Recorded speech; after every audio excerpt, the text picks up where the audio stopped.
Selamat pagi, Assalamualaikum warahmatullahi wabarakatuh. Bertemu lagi dengan Pak Septa. Kali ini di mata pelajaran pendidikan kewarganegaraan kelas 11. Kita lanjutkan materi kita hari ini, yakni tentang fungsi perwakilan diplomatik menurut Kongres Wina.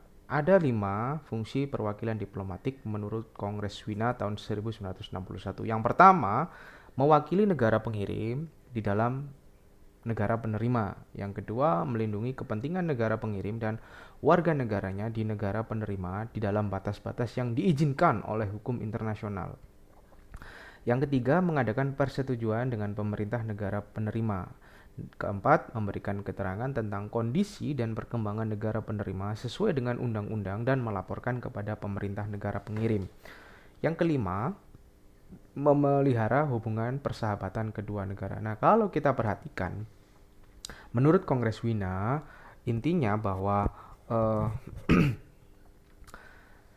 perwakilan diplomatik itu adalah perwakilan bagi negara-negara pengirim, di mana mereka akan membawa nama baik dari negara pengirim, di mana mereka ditunjuk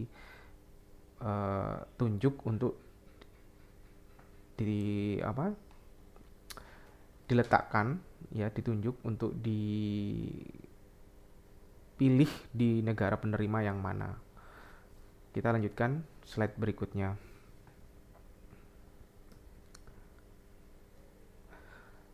Yang berikut adalah perangkat perwakilan diplomatik. Perangkat perwakilan diplomatik menurut Kongres Wina tahun 1815 dan Kongres Aix-la-Chapelle atau biasa dikenal dengan sebutan Kongres Aachen, itu ada yang pertama duta besar berkuasa penuh. Ya, apa duta besar berkuasa penuh atau ambasador? Adalah tingkat tertinggi dalam perwakilan diplomatik yang mempunyai kekuasaan penuh dan luar biasa. Biasanya ambasador ditempatkan pada negara yang banyak menjalin hubungan timbal balik. Kemudian ada duta atau gerzan, adalah wakil diplomatik yang pangkatnya lebih rendah dari duta besar. Nah, dia itu biasanya menyelesaikan persoalan kedua negara dan harus berkonsultasi dengan pemerintahan. Yang ketiga ada menteri residen. Seorang menteri residen dianggap bukan sebagai wakil pribadi kepala negara, dia hanya mengurusi urusan negara. Dan mereka ini pada dasarnya tidak berhak mengadakan pertemuan dengan kepala negara di mana mereka bertugas. Jadi dia itu hanya sebagai wakil, ya. E, Wakil dalam arti bukan politis atau diplomatik. Jadi hanya mengurusi urusan negara. Jadi urusan negara di Cina, warga negara Indonesia yang ada di Cina, nah itu yang mengurusi adalah menteri residen. Kita lanjutkan ke slide berikutnya. Yang ketiga ada kuasa usaha atau charge d'affaires. Kuasa usaha, ya, yang tidak diperbantukan kepada kepala negara dapat dibedakan atas kuasa usaha tetap, kuasa usaha sementara. Nah, kuasa usaha tetap itu merupakan eh, perwakilan, ya, dari salah satu kedutaan besar.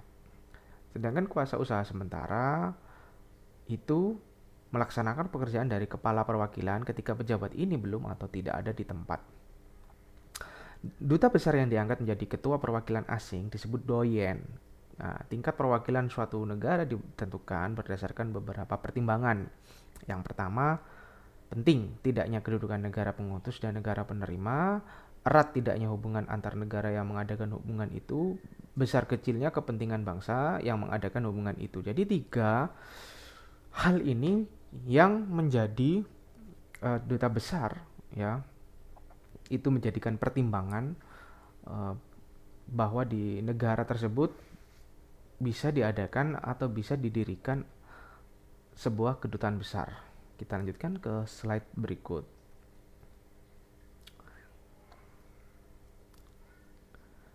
Nah, ini setelah tadi kuasa usaha, yang kelima adalah atase. Atase ini dibagi menjadi 2, teman-teman. Yang pertama adalah atase pertahanan.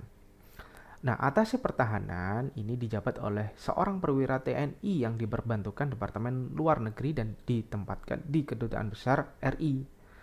Dan biasanya dia diberikan kedudukan sebagai diplomat. Nah, tugasnya memberikan nasihat di bidang militer dan pertahanan keamanan kepada duta besar berkuasa penuh atau ambasador tadi.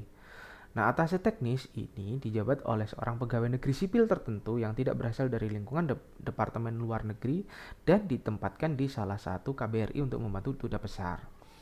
Nah, kalau atase teknis itu biasanya melaksanakan tugas-tugas teknis sesuai dengan tugas pokok dari departemennya sendiri. Misalnya, atase perdagangan, atase perindustrian, atase pendidikan dan kebudayaan. Nah, ini mereka lebih ke teknisnya. Kalau pertahanan lebih ke sistem pertahanan eh, yang ada di negara tersebut ya.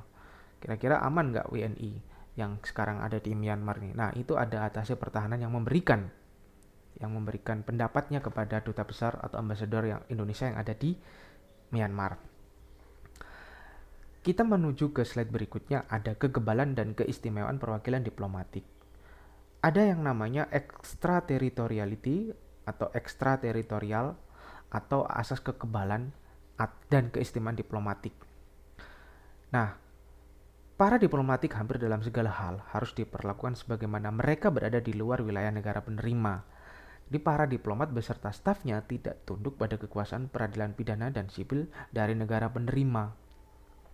Diplomat beserta stafnya tidak tunduk pada kekuasaan peradilan pidana dan sipil dari negara penerima. Nah, menurut Konvensi Wina, perwakilan diplomatik diberikan kekebalan dan keistimewaan dengan maksud menjamin pelaksanaan tugas negara. Perwakilan diplomatik sebagai wakil dari negara pengirim menjamin pelaksanaan fungsi perwakilan diplomatik secara efisien. Jadi yang namanya ekstrateritorial itu mereka tidak tunduk kepada negara atau hukum pidana dan sipil atau perdata yang ada dari negara penerima. Itu adalah ekstrateritorial. Kekebalan perwakilan diplomatik atau inviolability ya, yaitu kekebalan terhadap alat-alat kekuasaan negara dan kekebalan dari segala gangguan yang merugikan para pejabat diplomatik. Ya, apa yang kebal itu? Pribadi pejabat diplomatik yang pertama. Kantor perwakilan, rumah kediaman. Disebut juga daerah ekstrateritorial.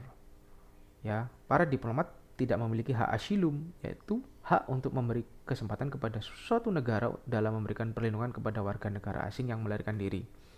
Kemudian korespondensi diplomatik.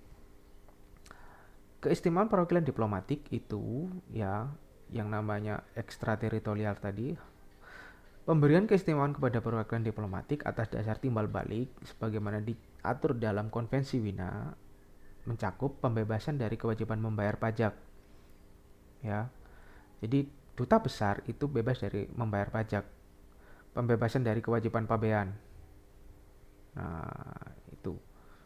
Jadi mereka bebas dari pajak penghasilan, kekayaan, rumah tangga, kendaraan bermotor, bumi, bangunan, televisi, dan sebagainya. Kemudian bea masuk, bea keluar, bea cukai terhadap barang-barang keperluan dinas, misi perwakilan, barang keperluan sendiri, keperluan rumah tangga, dan sebagainya. Itu juga mereka bebas dari bea cukai. Itu dulu yang bisa Pak Septa sampaikan pada pertemuan kali ini. Silakan nanti dicermati karena akan ada pertanyaan yang menyangkut tentang kekebalan perwakilan diplomatik. Saya akhiri, selamat pagi. Assalamualaikum warahmatullahi wabarakatuh.